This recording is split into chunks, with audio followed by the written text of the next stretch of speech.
All right, strap in, everyone. Let's dive deep into an anthology that'll keep you looking over your shoulder. Ooh, this is a good one. We're talking about There Is Someone Behind You While You're Reading This by Aam Anusorn Soisa-ngim. Oh, yeah, I know this one.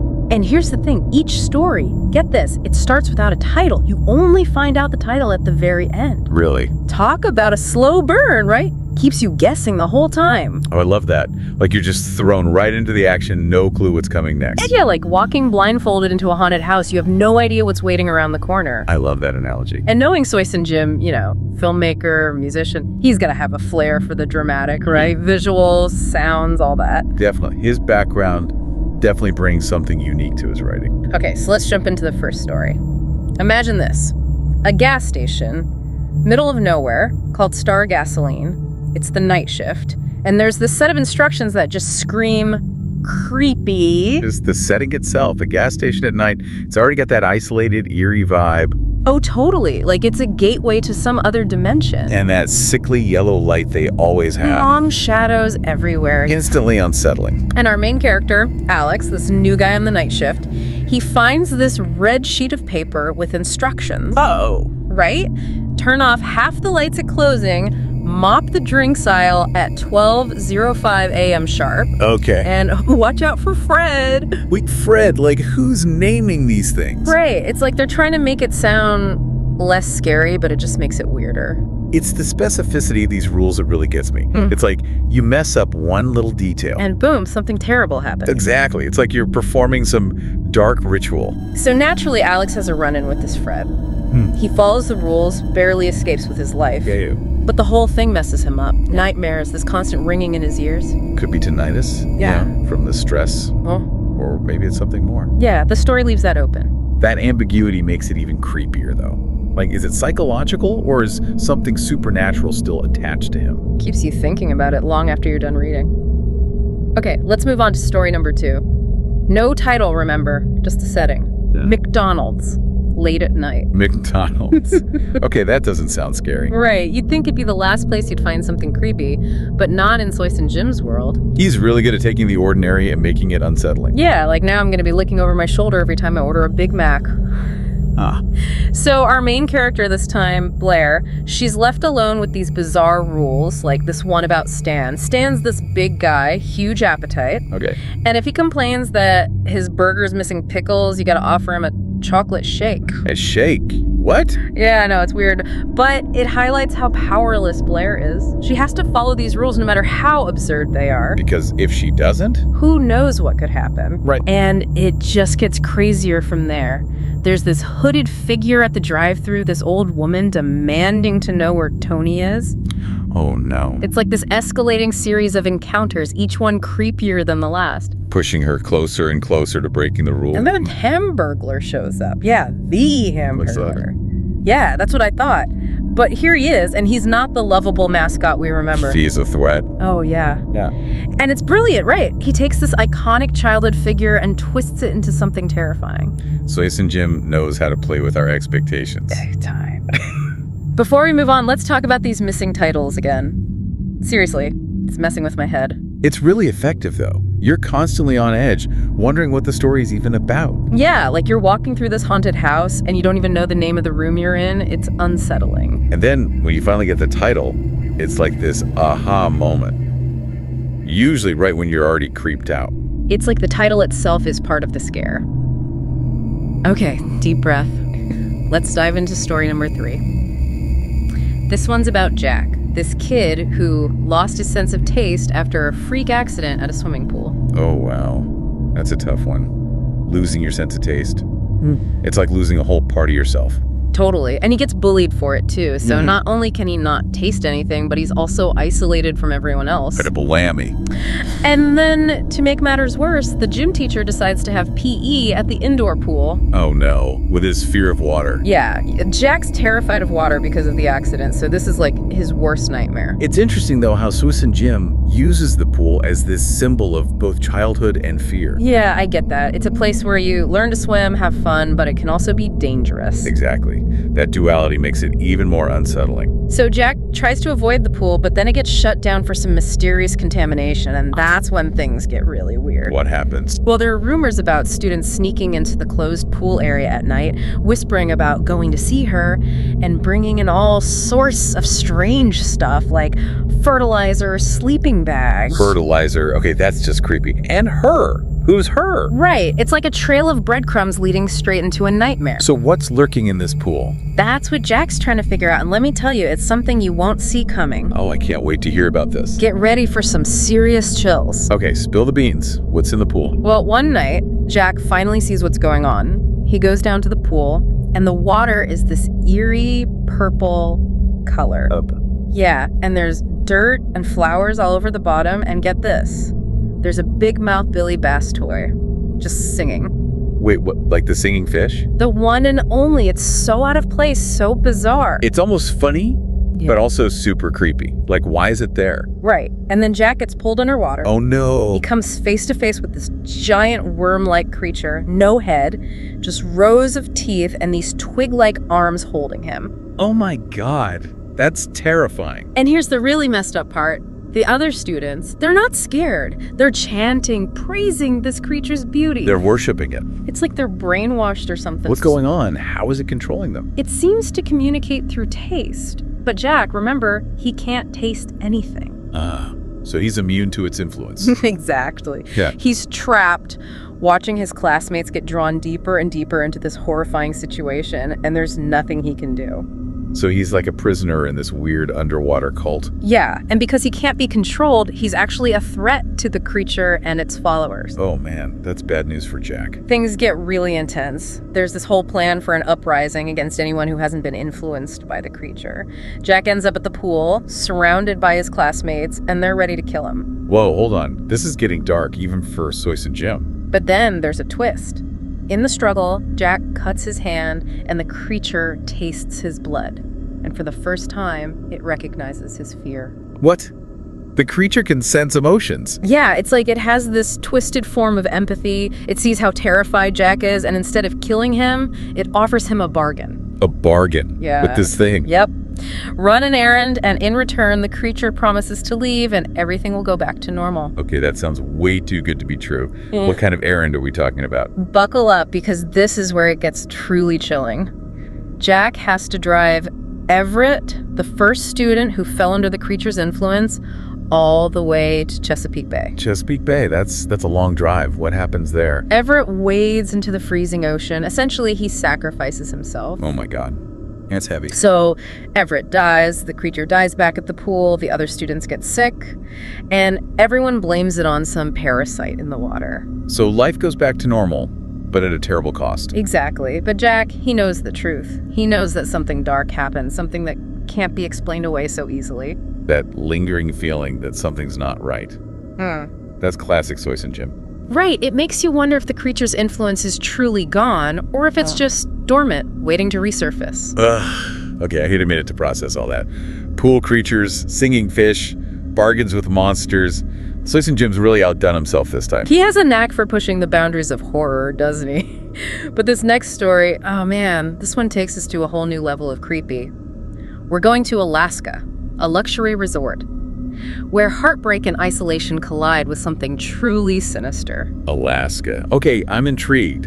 Lay it on me. Imagine this. You're Matt. You get dumped right before a romantic getaway. What do? Oof, that's rough. Probably curl up in bed and eat ice cream. Well, Matt decides to go on the trip anyway, alone, to this gorgeous, secluded resort in Alaska. So he's surrounded by stunning scenery, but also by a lot of happy couples. Yeah, talk about rubbing salt in the wound. So he's trying to make the best of it, exploring the resort, when he bumps into this young blonde woman with these piercing dark eyes. Uh-oh.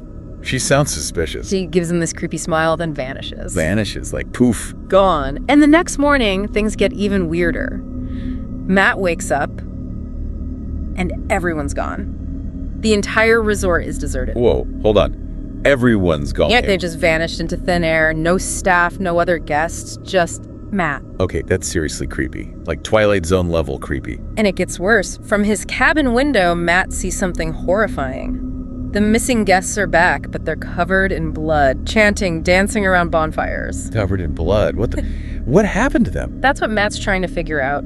And the blonde woman from before, she's right in the middle of it all, leading the whole creepy ceremony. So she's not just some random guest. She's connected to whatever's going on. Definitely. Matt tries to escape, but there's no phone signal, no way out. He ends up barricading himself in the sauna while the other guests set fire to the cabins. They're setting the place on fire. Yeah, it's total chaos. So how does Matt get out of there? He makes a run for it, escaping into the woods. Into the Alaskan wilderness. That's not exactly safe either. No, it's not. And as he's running, he hears this rustling behind him, and a voice whispers, "You can't escape." Oh, God, no. Whispering voices. That's never good. Right.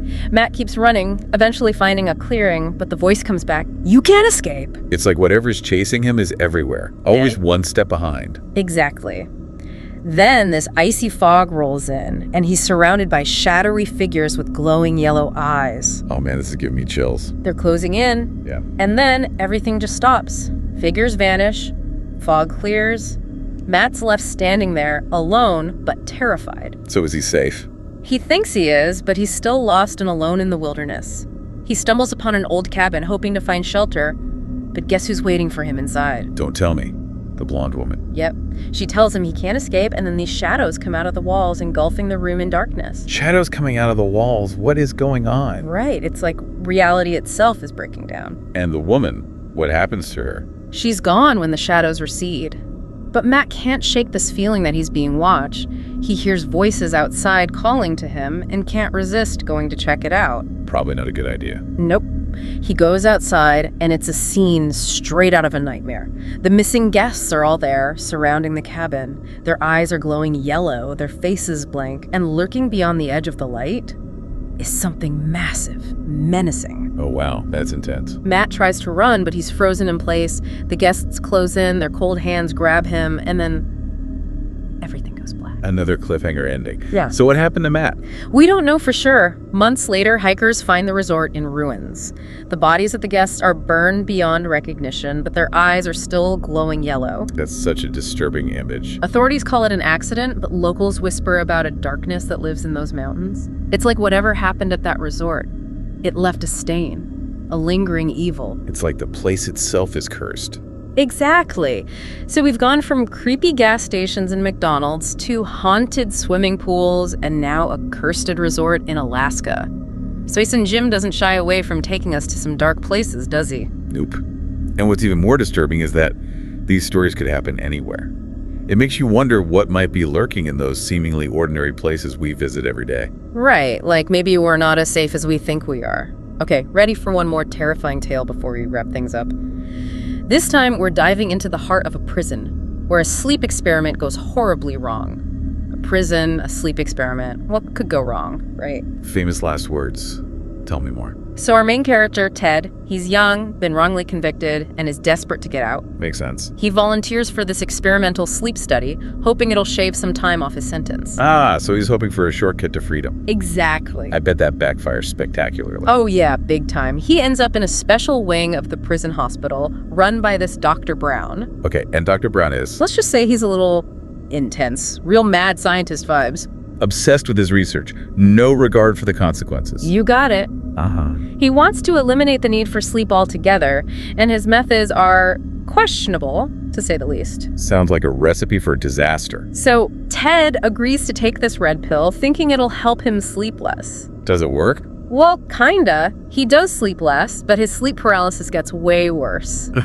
And that's when Candleface enters the picture. Candleface. Yeah. This shadowy figure with a candle for a head, it starts appearing in Ted's cell, just watching him. Ah, that's creepy. Right. Ted tells Dr. Brown about it, but the doctor just brushes it off as a side effect of the drug. Of course he does. Typical. But Candleface keeps getting closer night after night. So it's not just a hallucination. Nope. And it's not just Ted either. Other inmates start experiencing weird stuff too. Rumors fly about a similar experiment years ago that went horribly wrong. Oh no, this sounds bad. Then one night, things take a terrifying turn. Ted takes his pill, feels this overwhelming fatigue, and boom, Candleface is right there beside his bed. It touches his forehead, and he feels this searing pain. It's not just in his head anymore, it can actually hurt him. Exactly. And then, get this, the inmates who bullied Ted start dying. Burned alive in their cells, covered in wax. Oh, wow. It's like Candleface is protecting him. It seems that way. Dr. Brown tries to cover up the deaths, but it's clear he's losing control. The prison's a complete mess. Everyone's terrified. So what happens to Ted? One night, he's lying in bed, paralyzed by the drug, and Candleface appears again, but this time, it's standing over Dr. Brown. Oh, man. The doctor begs Candleface to take Ted instead, but Candleface just ignores him, grabs the doctor, burns him alive. Wow. So Candleface is judge, jury, and executioner. Pretty much. The drug wears off eventually, and Ted wakes up to find the prison. Yeah. Empty. Everyone's dead. Guards, inmates, everyone. He walks out, clutching the Candleface left behind, and tries to rebuild his life. But he can't shake this feeling that he's still connected to whatever that thing is. He's free, but not really free. Exactly. It's like a part of that nightmare is still with him. He tries to blend in, gets a job at a gas station, but then he meets this guy who knows about the prison, about Candleface, about everything. Oh, there's no escaping his past? Nope. And this guy tells Ted that he still owes Candleface a favor. The only way to break free is to pass the curse onto someone else. Oh, no. He's going to have to condemn someone else to the same fate. It's a tough choice. He resists at first, but tries to fight it, but the pressure keeps building. He starts seeing Candleface everywhere, can't sleep, he's a total wreck. So what does he do? One night, a candle in his apartment bursts into flames, and he hears Candleface whispering his name. He knows he can't run anymore. He gives in. He sees this young woman, alone, lost, and he hands her the candle, tells her to keep it lit. Wow. Passing on the burden. He drives away, feeling like he's finally free, but the story ends with this lingering sense of unease. Like, he might have escaped, but the curse, it's still out there. Yeah, that's heavy. So we've gone from desolate gas stations and creepy McDonald's to haunted swimming pools, cursed resorts, and prisons turned into nightmares. Soisa-ngim really takes us on a wild ride, doesn't he? He does. And the crazy thing is, these stories could happen anywhere. It makes you look at those ordinary places we visit every day in a whole new light. Right. Like maybe there are things lurking just beneath the surface, things we don't even want to imagine. It's enough to keep you looking over your shoulder, wouldn't you say? Definitely. Soisa-ngim stories, they stay with you. They make you think twice about the darkness that might be hiding in plain sight. Exactly. Well, that wraps up our deep dive into There Is Someone Behind You While You're Reading This by Aam Anusorn Soisa-ngim. If you're a fan of horror that gets under your skin, makes you question what's real and what's not, then this anthology is definitely for you. Just make sure you leave the lights on afterwards. Until next time, stay curious, keep exploring, and remember, there might just be someone behind you right now.